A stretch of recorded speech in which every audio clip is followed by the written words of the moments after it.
রাষ্ট্রপতি তিনি মারা গিয়েছেন। তিনি দীর্ঘদিন ধরে বার্ধক্যজনিত রোগে ভুগছিলেন। আমরা কিন্তু অবশেষে আরও একজন রাষ্ট্রপতিকে হারালাম।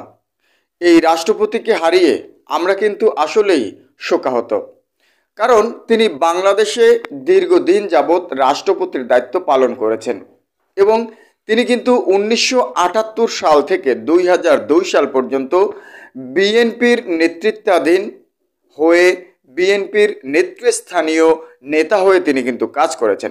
সাবেক রাষ্ট্রপতি ডক্টর এ.কে.এম. বদরুদ্দোজা চৌধুরী মৃত্যুর খবর, তিনি মারা গিয়েছেন। তিনি একজন ভালো মানুষ বলে বর্তমানেও মানুষজন জানছেন।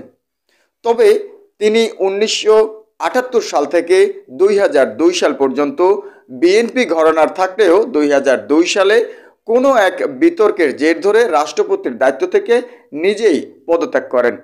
পদত্যাগ করার পরে তিনি নিজেই নতুন একটি দল তৈরি করেন, আর সেই দলটির নাম হয় বিকল্পধারার বাংলাদেশ। এই বিকল্পধারার বাংলাদেশের প্রতিষ্ঠাতা তিনি হচ্ছেন আর কেউ নয়, সাবেক রাষ্ট্রপতি, এখন যাকে মরহুম বলা চলে, মরহুম সাবেক রাষ্ট্রপতি বদরুদ্দোজা চৌধুরী। এই বদরুদ্দোজা চৌধুরী কিন্তু মুন্সিগঞ্জের আওয়ামী লীগের নেতৃত্বাধীন আরও একজন নেতৃবৃন্দের সন্তান। তিনি হচ্ছেন কফিল উদ্দিন চৌধুরী। এই কফিল উদ্দিন চৌধুরী কিন্তু মুন্সিগঞ্জে আওয়ামী লীগের সক্রিয় নেতা ছিলেন। পিতা ছিলেন আওয়ামী লীগ, সন্তান ছিলেন বিএনপি। রাজনীতি আগে আমরা এরকমই দেখতাম, তবে এই রাজনীতির পিছনেও কিছু ব্যাখ্যা লুকায়িত রয়েছে, যা আমরা আজকে এই শোকাহত ভিডিওতে প্রকাশ করতে চাচ্ছি না। চাইলে আপনারা কমেন্ট সেকশনে লিখতে পারেন, আমরা এ নিয়ে একটি নতুন ভিডিও দিব যে একই পরিবারের দুই দলের থাকলে কি সুবিধা আর কি অসুবিধা। এ নিয়ে সামনে একটি ভিডিওতে আমরা পর্যালোচনা করার চেষ্টা করব ইনশাল্লাহ।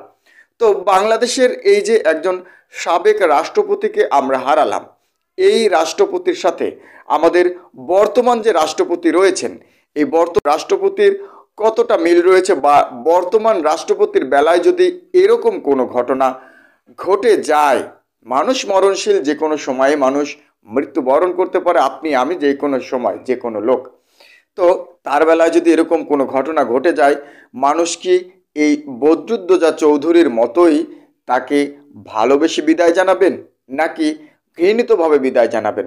কারণ কেন এই কথাটা বলছি, রাষ্ট্রপতি বর্তমান যিনি রয়েছেন তিনি কিন্তু আওয়ামী ঘরানার, তিনি কিন্তু আওয়ামী লীগ থেকে উঠে আসা। সেই ছাত্র জীবন থেকে তিনি কিন্তু ছাত্রলীগ, আওয়ামী লীগ, তারপরে কিন্তু তিনি সংসদ সদস্য এবং এক পর্যায়ে তিনি রাষ্ট্রপতি হয়েছেন। তাহলে আওয়ামী লীগকে যেহেতু বাংলাদেশের মানুষ প্রচুর পরিমাণে ঘৃণা করছে, এই বর্তমান রাষ্ট্রপতিরও কি সেরকম ঘৃণিত কোনো বিদায় হতে চলেছে কিনা সেটাও আপনারা জানিয়ে যেতে পারেন। তবে সম্প্রতি কথা উঠেছে রাষ্ট্রপতির পদত্যাগ নিয়ে। রাষ্ট্রপতির জন্য দোয়া করবেন, সাবেক মরহুম রাষ্ট্রপতির জন্য দোয়া করবেন। আজ বিদায় নিচ্ছি, দেখা হচ্ছে পরবর্তী কোনো ভিডিওতে। আল্লাহ হাফেজ।